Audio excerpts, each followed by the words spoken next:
Well, hi YouTubers, hi, I'm back with a 6 months 60 books, and it is, oh god, I have a medal for this one, After the Rain by Jo Watson. Now, I did her previous book, her first book, which was entitled Burning Moon, which I enjoyed. It was funny, cliched, it was a sweet little romantic novel.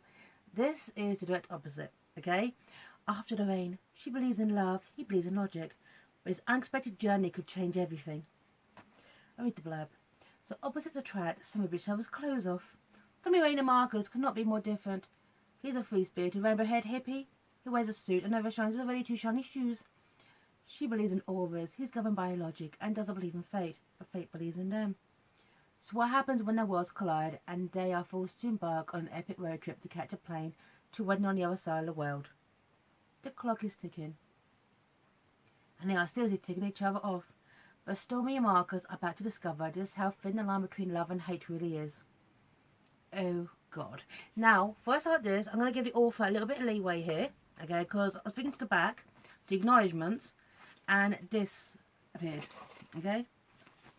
It's a bit of a miracle that this book actually happened, all thanks to the thieving burglar who broke into my house and stole my computer with this book on.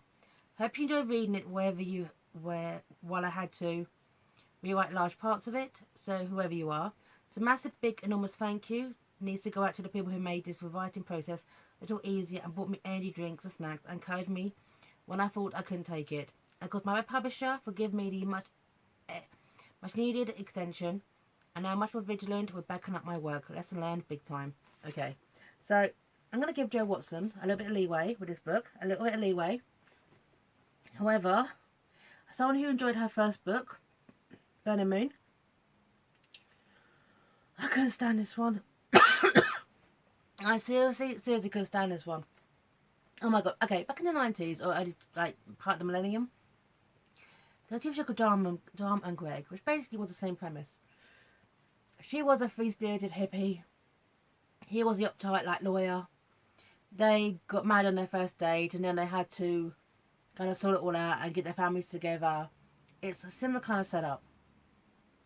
But this book is basically Stormy Rain. It's like every single hippie cliche going.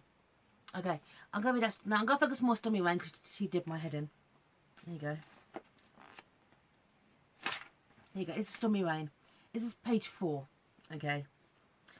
Stormy hung up, jumped back inside, and raced across the room, almost tripping over pet tortoise Elvis as she went.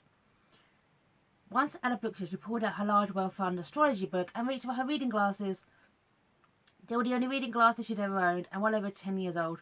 The cracked lens and wonky arm that had been sellotaped back together attested that. But her philosophy was simple. Why throw away something when it could still be used? Besides, she couldn't afford new ones. Idiot right there. Okay, I want to show you something right now. I want to show you something. Hey, see this? Actually, no, these ones. These are an old pair of glasses of mine. Okay? Old pair. Wore many years ago. The reason I don't wear them now is because after 10 years, your prescription normally changes. As without being short-sighted. No one I know who is short-sighted and needs to wear glasses, prescription ever stays the same. Okay? So the fact is, for the last 10 years, this idiot has basically been wearing, okay, prescriptions with the wrong lenses in them. He's an idiot. It gets better. Oh, it gets better. It gets better, okay? This is how she talks. This is page 15, chapter 3, Whoever Floats Your Boat. It's where she meets Marcus, and your Marcus, Aries. Without warning, she grabbed his hand and started shaking it violently. Her bangles knocked about again, making a noise that Imagine must be reminiscent of some kind of tribal drumming circle. Perhaps that was the intention. Marcus pulled his hand away as a fully enthusiastic handshake threatened to turn into a full-blown fist-pumping session. Not Aries, my son is Lois. No, she burst out laughing, as if he just made the world's funniest joke. Your star sign is Aries. I did some research on you just to check out our compatibility vibey vibes. Yeah. Compatibility vibey vibes. Okay, yeah. In this is a bit. It shows her goddamn mentality. Tommy wasn't sure she liked Marcus, which was unusual for her. She liked everyone. Even the grumpy bank manager kept sending her rude letters, and that she did appreciate the way he decorated them with big red stamps. Marcus was judging her, and that wasn't very nice, and certainly didn't need to be in his negative energy field, as this giant metal capsule was about to unnaturally catapult itself into the air. Oh, she's scared of flying, because the thing is, if God wanted us to fly, would have given us wings? Oh, yes, of course, yes, she's one of them. Yes, yeah, she's one of them types, yeah. But the thing is, their plane hits turbulence, and they basically start doing it on the plane, and then they get to the hotel, and they end up doing it in a lift, okay, because they're so horny, basically. And then they go to a really crappy motel, and they end up doing it like 3 times. Yeah, basically all they do that entire book, okay, is fight and screw. That's it. That is it, the entire book. And the thing is, now this, okay, is Stormy Rain has kind of this issue, okay, where she only dates for 3 weeks. 3 weeks, okay? And then after 3 weeks of passionate, intense love making, she gets rid of them.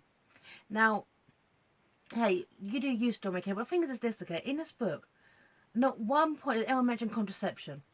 At all. Okay? Basically Stormy Rain screws them, dumps them, and there's no mention of any contraception of any of these 2 characters. It's kind of like, 21st century, you've got to kind of be on that. But this is so how goddamn inappropriate Stormy Rain is.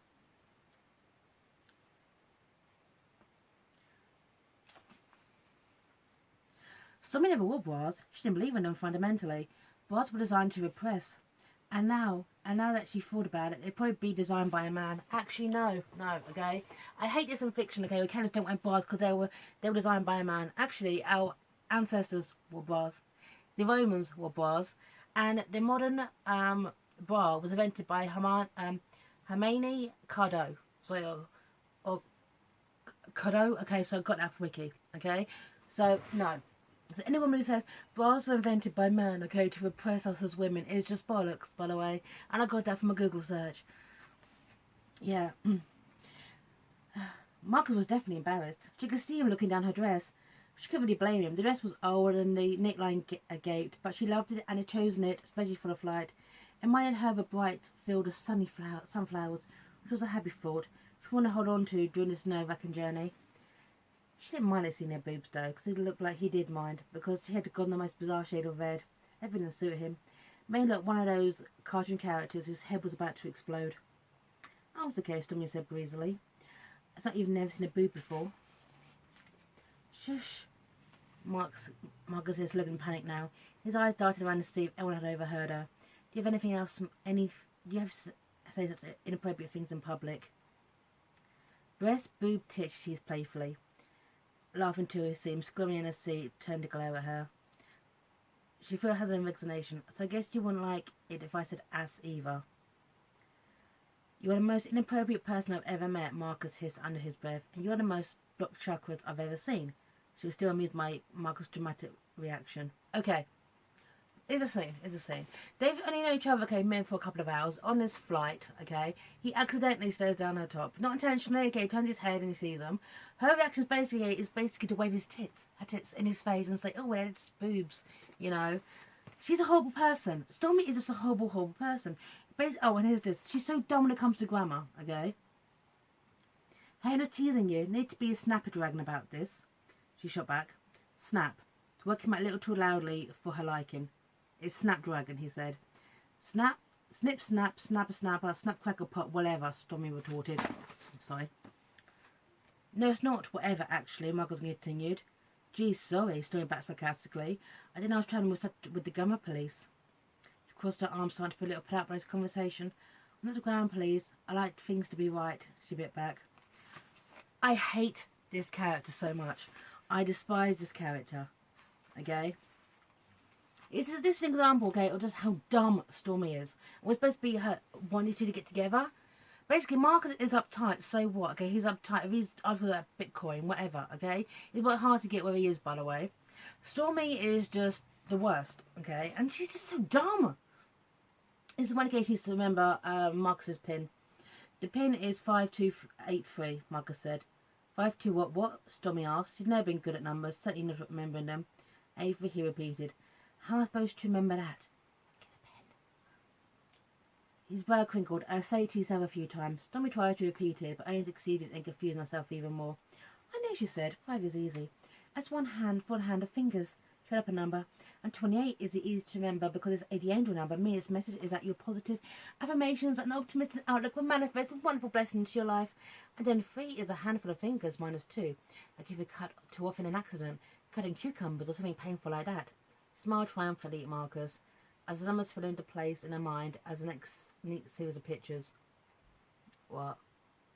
Or layman's terms, if you want to write down a pin number, you kind of get a pen and you write it down on something. Okay. Essentially, in between, the bickering and trying to get to the wedding of Damien and his sister from the first book. Yeah, can't remember name. Okay, his cousin Damien and her sister, who's the protagonist of Burning Moon, one who was dumped at the altar, and they met Damien. Okay, so Lily, that's it, Lily. So in this hassle getting to the wedding, they actually start falling in love, and it's all good with the world. Between this road trip of arguing and screwing, here you go. So this is when, oh, you're ruining the book here. This is after, the wedding, and they've all got together, and they're very, very happy, and they had their 3-week anniversary.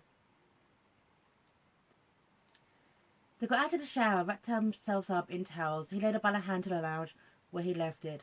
As predicted, when he saw it, she stopped dead. Marcus went over and picked up the box. Here, he said, it's trying to sound cheerful. It's... No, it is, Marcus. Stomach eyed the box suspiciously. It's a lap computer. She was trying to size the thing up. Laptop, but close enough. He smiled to himself. That never got old, ever.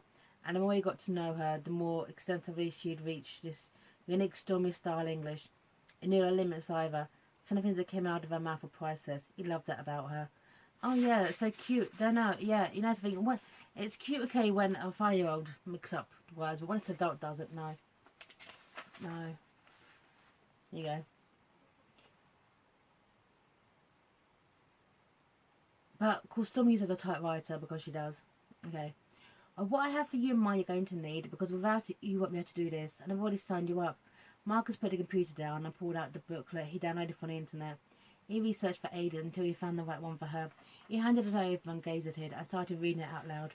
Universal Centre of Knowledge. What is this? She looked up. Read on. She opened the book. The Universal Centre of Knowledge is an online college for the study of holistic practices and alternative healing. Marcus jumped in. I thought it was time to make all the things you do official. I have this great course in something called vortex therapy. Sounds interesting, though I didn't understand a word of it. There's also a course in homeopathy, which I know you love, and also on aromatherapy. You can enroll in whatever you want as correspondence, so you can take your time doing it. There's no hurry or anything. Then I thought that one day when you're ready, we can always convert the college outside into a space for you to see clients. I know you said you wanted to teach drama to kids, so you can do that there too. And oh my god. So basically, Stormy is just broke because she's got no idea how life or money works.